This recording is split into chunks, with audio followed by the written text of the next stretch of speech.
So for meditation, we need to get in a body posture that's going to help us concentrate. The body actually helps the mind because the subtle energies of the body are very connected to the mind.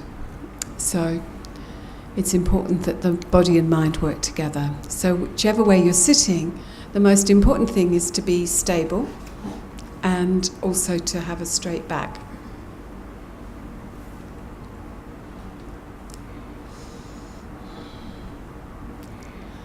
I think one of the other most important things is to be relaxed enough that you are not tense and tight and forcing your body, and equally you're not so relaxed that you are going to quickly drift off into some sort of sleepy state. So it's a fine balance. And it's the same with body and mind. It's not too tight and not too loose.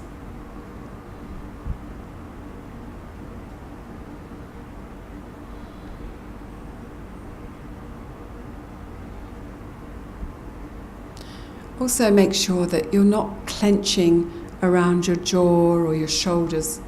Sometimes just checking your shoulders are even is quite helpful.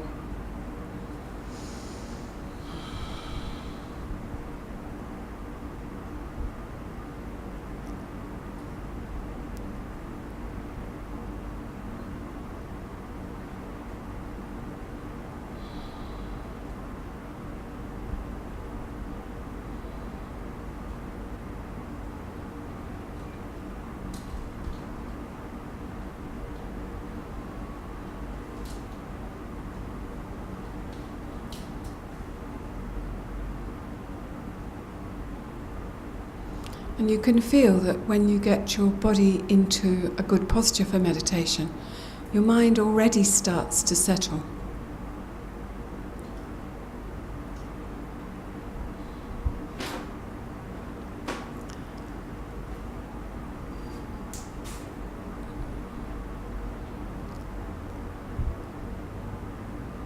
Then in terms of your eyes, you can have them gently closed, or you can have them slightly open so they're letting the light in. Some people start off closed and then open slightly so that, again, your mind isn't getting dull and sleepy. And it will help us particularly with this kind of meditation, the one we're doing in this session for the first session. It helps in all meditation, but we'll notice it more, perhaps is a better way of saying it, in this first meditation, because we're going to concentrate on what we call shamatha or shine, or it's translated in English as tranquil abiding, calm abiding. So it means holding the mind on the object and not letting it stray, or when it does, just bringing the mind back to that object. It's a concentration meditation. And that's its purpose, to help us learn to concentrate so that we will gain better control of our mind. We will be able to utilize our mind better. So do remember that when you're getting sleepy, you might, if you've not already got your eyes slightly open, just open them a little bit. Probably the best position is about 45 degrees, looking down towards the ground, not focusing on anything in particular. It's not about looking at something, it's just about allowing yourself to be in the most alert mind for meditation.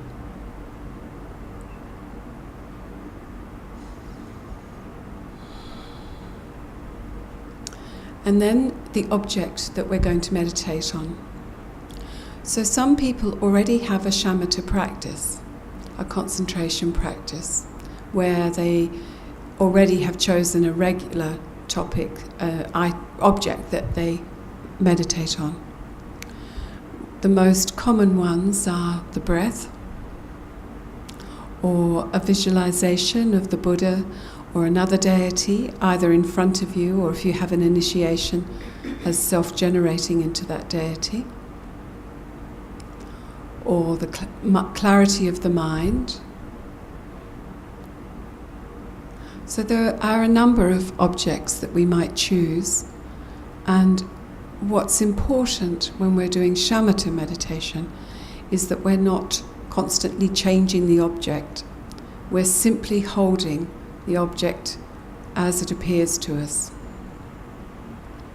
So if you're doing breath, you're not chasing it around the body, you're focusing, for example, there are other points, but the most common one is above the top lip and below the nostrils, and you're just noticing the very gently different sensations at that point. Sometimes counting to start with, but mainly just staying your focus in that one point. And if you're visualizing, then you're preparing, first of all, the visualization. You'll become familiar with what you're going to then hold in a focused way. You don't keep filling in the details. Once you hold the object, you just stay on the object. And even if there are, you're just seeing the face and a very hazy outline of the body, for example, or there's missing implement, or the flower isn't there in Tara's hand, or sometimes different parts of your visualization may suddenly be absent. That's okay in the beginning stages of shamatha. It's different in other practices, but for this practice, you become familiar with the visualization and then you hold it. And even if it's not fully established as you would like, don't worry. The holding, what we call the mindfulness on the object, is the holding of it on the object, and that's the most important aspect. And the other thing is to just not get distracted if you can, but if you do, to just gently keep bringing your mind back. It's natural at this early stages of these practices to lose the object. But it's good if you can notice that you've lost the object and come back and focus. Or if you've really completely can't re-establish the object quickly, then you just go back to remembering and beginning all over again. So preparing yourself and establishing the object more slowly, and then holding. So this is the most important part of this meditation, is the holding. At this point, that it's going to carry through, but at this very early stages of it, we need to really focus on that aspect, the mindfulness on the object. And then it's alertness that helps us just make sure that we are doing that and that we haven't distracted somewhere else, or that our mind isn't suffering from what we call laxity, where you start to lose the clarity of the object. So we'll come back to those two faults later, but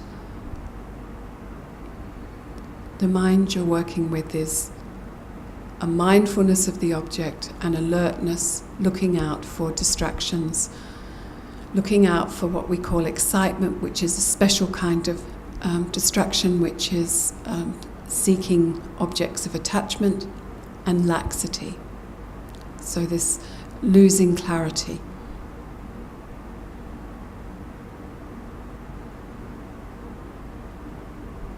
So we'll practice.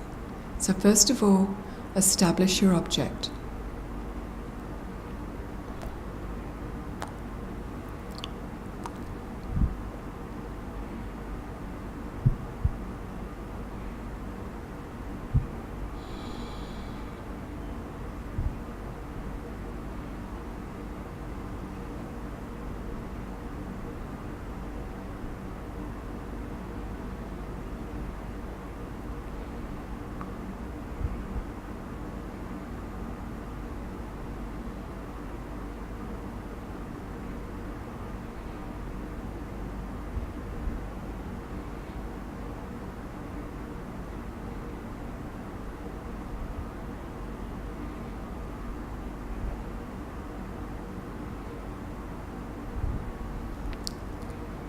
And those people that are visualizing may need a little bit longer.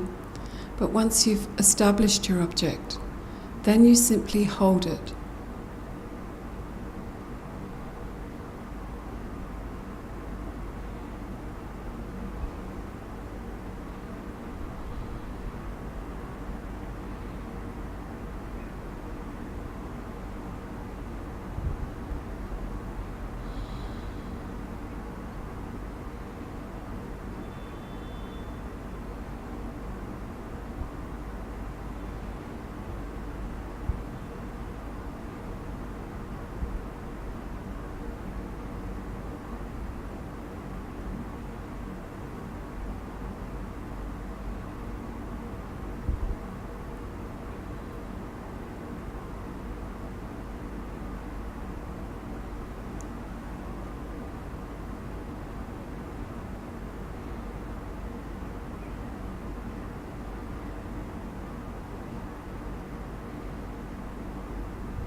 So with mindfulness, you're holding the object, and you're holding it in just the right balance. It's not too loose so that your mind isn't rushing away with distractions of excitement, and it's not too tight and tense, and you're not losing clarity. So your object stays stable and clear to the degree that you're able.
So alertness is there just as a small part of your mind. Most of your focus is on the object, but every now and again you check with alertness and check that you're holding the object.